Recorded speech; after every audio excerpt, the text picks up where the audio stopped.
Hi guys and welcome back to another video. In today's video we're going to have some Division 14 online ranked gameplay in the bantamweight division. And before getting into who I pick, as you can see there, I'm on a 10 title defense win streak at the moment, so I think that's a 13 fight win streak overall, because you need to win 3 before you get the title. So going into this fight here, I have the momentum on my side. I'm going through my biggest win streak as of present, and so I was full of confidence going into this, and my opponent ends up picking Jose Aldo, which suits this meta perfectly, as right now the meta is kickboxing and leg kicks are very dangerous. And here I was trying to think of picking between TJ Dillashaw or Petr Yan. TJ Dillashaw was a viable option to come up against Jose Aldo because TJ Dillashaw can kickbox very well, but his ground game is also very good. Obviously has the Kimura that I like. And that being said, I was going to go for him, but I ended up opting to go with Petr Yan because I wanted to use him. After this patch, I've never used Petr Yan since, so I was interested to see how he feels now. And going into the fight, my game plan is going to be quite unorthodox. People probably wouldn't consider this, but my opponent's going to want to kickbox with Aldo, and I'm going to do the exact same thing, but I'm going to do it better because what I'm going to do is I'm going to take away my opponent's biggest tool straight away. So my opponent's best tool is going to be the leg kicks, and that's something straight away I'm going to look to disable within this first round, and I'm going to show you how I do this. So we start off, and I'm always blocking low. Okay, I've checked these leg kicks twice already, and my opponent's right leg health, as you can see from in the top right in the blue corner, it's already gone down, and it's only been 20-30 seconds and his leg health's already shot down.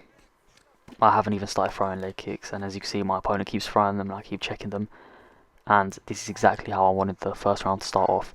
I want to disable my opponent's leg kick straight away, so I'm going to look to be checking them, and I'm going to look to fire back leg kicks consistently, and I'm going to force my opponent to not want to kickbox, to want to box, and that's going to be my opponent's downfall, because Jose Aldo's a phenomenal kickboxer. He's a very good boxer, but the main issue being he doesn't have the chin health to being in these close interactions with Petr Yan. I mean, Petr Yan's got phenomenal boxing and great power, and as you can see there, I got a leg health event from checking my opponent's leg kicks.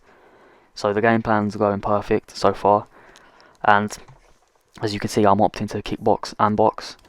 I'm shifting in between both ranges, so I'm going in the pocket to box, and then I'm stepping out to throw kicks.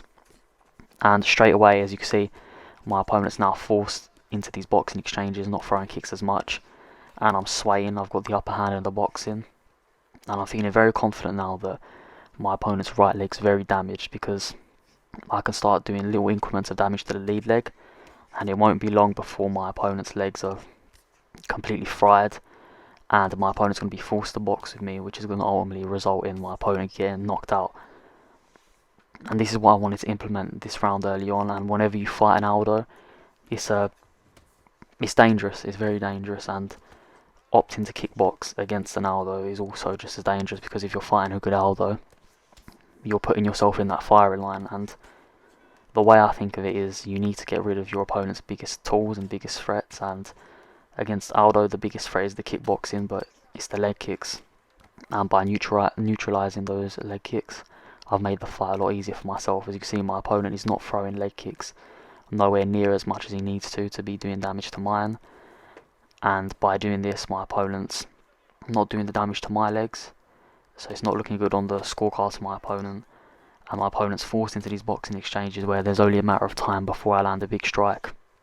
My opponent gets knocked out.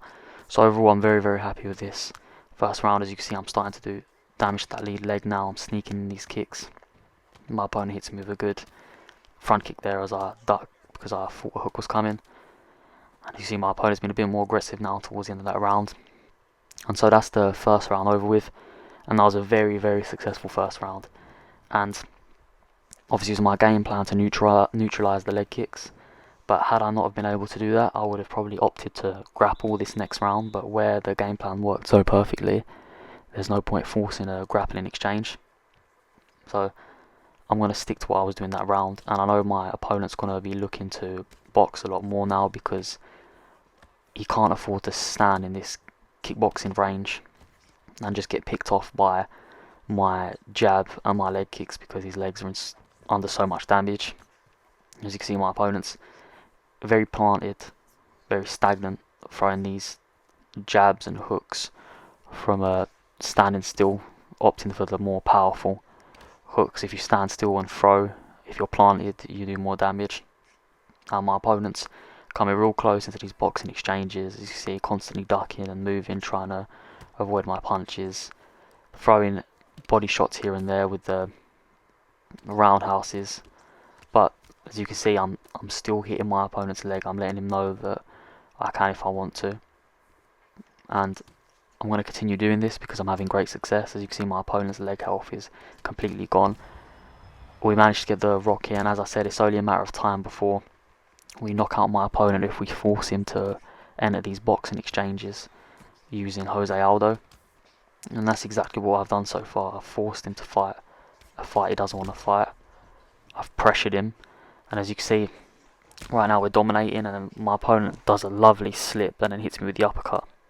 He swayed back, sorry, and hit me with an uppercut which rocked me, but where my opponent hasn't done the damage to my head health, I was never really under any serious threat, and it's just straight back to what I was doing before. My opponent's being a lot more aggressive, coming forward a lot more, and I know it's only a matter of time before I'm going to knock my opponent out. And as I said, this is the perfect thing. I forced my opponent to fight in a boxing exchange. As you can see, he tried to throw a leg kick there, which he hasn't in ages, and I checked it straight away. And look at my opponent's leg health and head health now. It's in an awful position. I'm just waiting for my opponent to miss a big strike for me to connect, and I know the fight's going to be over. And this is what you want to do coming up against an Aldo. This is how you neutralise a Jose Aldo, and as you can see here, hit him with a beautiful uppercut to finish the fight. So yeah, that's how you neutralise a Jose Aldo.